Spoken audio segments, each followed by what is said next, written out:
বিদেশ রে বিদেশ, শখের বিদেশ। এটাকেই বলে প্রবাস জীবন। একা, একা খেলে কতটা কষ্ট করতে হয়, কি, কি করতে হয়, আজকে আমার এই ভিডিওতে আমি তা তুলে ধরব। ভিডিওটি শেষ পর্যন্ত দেখুন। আসসালামু আলাইকুম বন্ধুরা, আশা করি সবাই ভালো আছেন। আজকে আমি আপনাদেরকে দেখাবো যে প্রবাস জীবনে একা, একা কোনো কিছু করতে গেলে কতটা কষ্ট হয় বা কত কি করতে হয়, তা আজকে আমার এই ভিডিওতে কিছু অংশ আমি আপনাদের মাঝে তুলে ধরবো। তো আমার ডিউটি শেষ, আমি এখন বাসায় চলে এসেছি। রান্নার জন্য প্রস্তুতি নিচ্ছি। ইতিমধ্যেই দেখি যে রান্নার ঘর বা চুলা ঘরটি খুবই ময়লা পড়ে রয়েছে, তাই আমি এটি পরিষ্কার করার সিদ্ধান্ত নেই।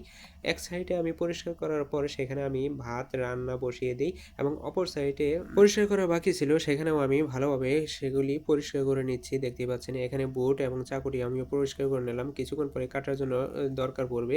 তো ফ্রিজে এসে দেখি মাছ এত পরিমাণে ঠান্ডা হয়ে গেছে, ব্যাগে থেকে খোলাই খুবই কষ্টদায়ক হচ্ছিল। তো এখানে দুটি মাছ ফাঁকা ছিল, তো সেই দুটি মাছ আমি নিয়ে নিলাম। যেহেতু আমি একা মানুষ, একাই রান্না করে খাই, সেক্ষেত্রে আমার দুটি মাছই দুবেলার জন্য যথেষ্ট, তাই আমি দুটি মাছ নিয়ে গেলাম এবং ফ্রিজটি লাগিয়ে দিলাম। লাগার পরে মাছ দুটিকে নিয়ে আমি একটি পাত্রে ভিজিয়ে দিলাম। কিছুক্ষণ এটি ভিজানো থাকলে নরম হয়ে যাবে। তারপরে আমি মাছগুলিকে কেটে সুন্দরভাবে ভেজে নিব।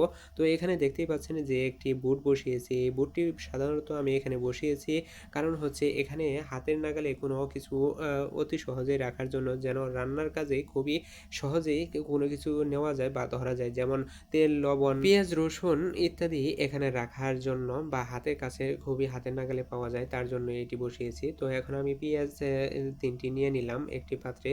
তো ফ্রিজে থেকে কিছু জিনিস নিয়ে নিচ্ছি, যেমন কাঁচামরিচ, টমেটো, ধনিয়া এবং বাকি যাবতীয় যা কিছু আছে সবকিছু আমি নিয়ে নিচ্ছি। নিয়ে একটি পাত্রের ভিতরে রেখে দিলাম।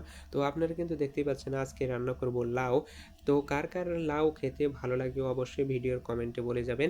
আমার লাউ খেতে খুবই ভালো লাগে। এদিকে ভাত কিন্তু প্রায় 50% হয়েই গেছে। তো এখন আমি লাউটিকে সুন্দরভাবে ধুয়ে এইটিকে ছিলিয়ে নিচ্ছি, দেখতেই পাচ্ছেন। আজকে আপনাদেরকে আরেকটি দারুণ কথা বলি, সেটা হচ্ছে লাউয়ের ছাল, এগুলি আজকে ভাজি করব। আপনারা হয়তো অনেকেই অবাক হয়ে যাবেন যে লাউয়ের ছাল এগুলি আবার মানুষ খায় কিভাবে? হ্যাঁ বন্ধুরা, লাউয়ের ছালও খাওয়া যায়। আগে দেখতাম মা, খালা, চাচিরা সবাই যাদের গরু ছিল বা গরু ছাগল ছিল, তাদের কিন্তু এই লাউয়ের ছালগুলি তাদেরকে দিয়ে খাওয়াতো। কিন্তু এখন এই বিদেশে এসে আমি দেখি যে লাউয়ের ছালও মানুষে ভাজি করে খেতে পারে। সো আমিও তাদের মতো আজকে নিয়ত করলাম যে লাউয়ের ছালগুলিকে সুন্দরভাবে ভেজে নিব। তাই আমি এই লাউয়ের ছালগুলিকে ধুয়ে সুন্দরভাবে ছোট, ছোট করে কেটে নিচ্ছি এবং কেটে একটি পাত্র ধুয়ে আমি পাত্রের ভিতরে রেখে দিব। তো দেখতেই পাচ্ছেন বন্ধুরা, আমার লাউয়ের ছালগুলি কাটা কিন্তু শেষ। এখন আমি এই লাউয়ের ছালগুলিকে একটি পাত্রের ভিতরে রেখে দিলাম। তো এখন আমি সুন্দরভাবে লাউটিকে কেটে নিব। দেখতেই পাচ্ছেন লাউটিকে কিন্তু আমি সুন্দরভাবে কেটে নিচ্ছি। আর বিদেশের বাড়িতে থাকতে গেলে কত কি করতে হয়। আর একা, একা যদি আপনি খানা খান বা মেসে যদি না খেয়ে থাকেন, তাহলে কতটা কষ্ট হয় তা কিন্তু আপনি নিজেও জানেন। সো আমি যেহেতু একা, একা খাই, তাই আমি একা, একা রান্না-বান্না করে নিই নিজের পছন্দ মতো। আমার কোনো সমস্যা হয় না। আর একা, একা খাওয়ার এটার একটা মজাই আলাদা। আর একা খেতে আমি কমফোর্টেবল ফিল করি, তাই আমি একা রান্না-বান্না করে নিই নিজের পছন্দ মতো। যখন যেটা মন চায় তখনই আমি সেটা খেতে পারি। সো আমার কিন্তু কাটাকাটি প্রায় শেষের দিকে। আপনারা কিন্তু দেখতেই পাচ্ছেন আমি লাউটিকে সুন্দরভাবে ৪ ভাগে ভাগ করে কেটে নিচ্ছি। প্রায় লাউ কাটা আমার শেষ। তো এখন আমি লাউগুলিকে আলাদা করে রেখে পেঁয়াজগুলো ছিলিয়ে নিচ্ছি। আর পেঁয়াজগুলো ছিলানোর সময় এত পরিমাণ ঝাঁঝালো বা পেঁয়াজের যে ঝাল, তা আমার চোখে গিয়ে চোখে প্রায় পানি চলে এসেছে। আপনারা কিন্তু দেখতেই পাচ্ছেন। তো পেঁয়াজগুলো ছুলানো শেষ হয়ে গেলে আমার এখানে রয়েছে কাঁচামরিচ এবং টমেটো। এগুলোকেও আমি সুন্দরভাবে ধুয়ে কেটে নিব। পেঁয়াজগুলি কাটা শেষ হয়ে গেছে। এখন পেঁয়াজ, কাঁচামরিচ, টমেটোগুলি সুন্দরভাবে ধুয়ে আমি আরেকবার এগুলিকে ভালোভাবে কেটে একটি পাত্রে রেখে দিব।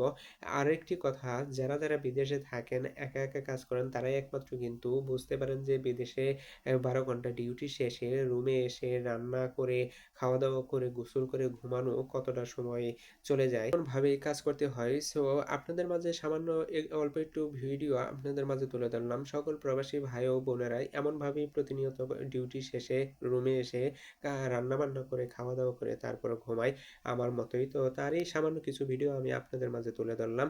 তো এখানে আমার পেঁয়াজ, কাঁচামরিচ এবং টমেটো প্রায় কাটা শেষের দিকে।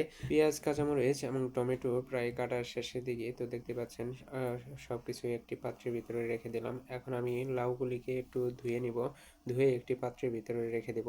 কিছুক্ষণের ভিতরে ভাত নামিয়ে নিব, কেননা ভাত হয়ে গেছে, তার জন্য ভাত আমাকে নামিয়ে নিতে হবে। তার আগে আমি একটু টমেটোগুলি কেটে একটি পাত্রের ভিতরে রেখে দিচ্ছি, দেখতেই পাচ্ছেন। তো কিছু ধনিয়া পাতা ছিল, সেই ধনিয়া পাতাগুলিকে সুন্দরভাবে ধুয়ে আমি কেটে নিলাম।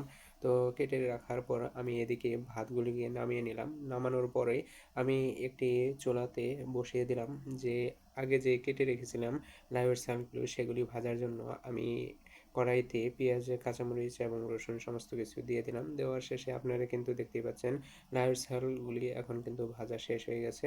তো এগুলোকে আমি এখন নামিয়ে নিচ্ছি, একটি পাত্রে রেখে দিলাম। এখন আমার আরও কিছু কাজ বাকি আছে, সেটা হচ্ছে মাছ।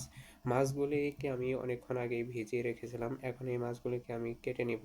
দেখতেই পাচ্ছেন আমরা বিদেশের বাড়িতে প্রতিনিয়তই যে মাছ কাটাকাটি করি, গ্রাম অঞ্চলে কিন্তু দেখেছি দা-বটি দিয়ে চাচা, মা, খালারা সবাই কিন্তু দা-বটি দিয়ে মাছ কাটতে তাদের অনেক সহজ হয়, কিন্তু বিদেশের বাড়িতে দা-বটি নেই, তাই এখানে কেচি বা চাকু দিয়ে মাছ কাটা হয়। তো হাতে যে স্টিলনেস দেখতে পাচ্ছেন, সেই স্টিল দিয়ে মাছের ছালগুলিকে আমি ভালোভাবে ছিলিয়ে নিচ্ছি। তো মাছের দেখতেই পাচ্ছেন পুরো শরীরে কিন্তু মাছের যে আঁশটা বা ছালগুলি আছে সেগুলি কিন্তু গায়ে লেগে গেছে। তো প্রতিনিয়তই আমরা এভাবে চাকু বা কেঁচি দিয়ে মাছগুলি পরিষ্কার করি। মাছের যে অবশিষ্ট অংশগুলি রয়েছে, যেমন মাথা, নাড়ি ভুঁড়িগুলি, এগুলি আমাদের গেটের সামনে দেখবো যে অনেকগুলি বিড়াল বসে আছে, তারা এই মাছের অবশিষ্ট মাথা বা ভুঁড়িগুলি খাওয়ার জন্য। তো তাদেরকে আমরা প্রতিনিয়তই যখন মাছ কাটি তখন তাদেরকে আমরা এগুলি দিয়ে দেই, এবং তারা খুব যত্ন সহকারে খায়, কারণ তারা সারাদিন প্রায় অনেক ক্ষুধার্ত থাকে। তো মাছগুলোই আমার কাটা শেষ হয়ে গেল, এখন মাছগুলিকে সুন্দরভাবে আমি ভেজে নিচ্ছি। তো ভিডিওটি লম্বা হওয়ার কারণে আমি শেষের অংশটুকু আপনাদেরকে দেখাচ্ছি। তো আমার রান্না প্রায় শেষ। যদি ভিডিওটি ভালো লাগে থাকে বেশি বেশি করে শেয়ার করে দেবেন। সবাইকে ধন্যবাদ।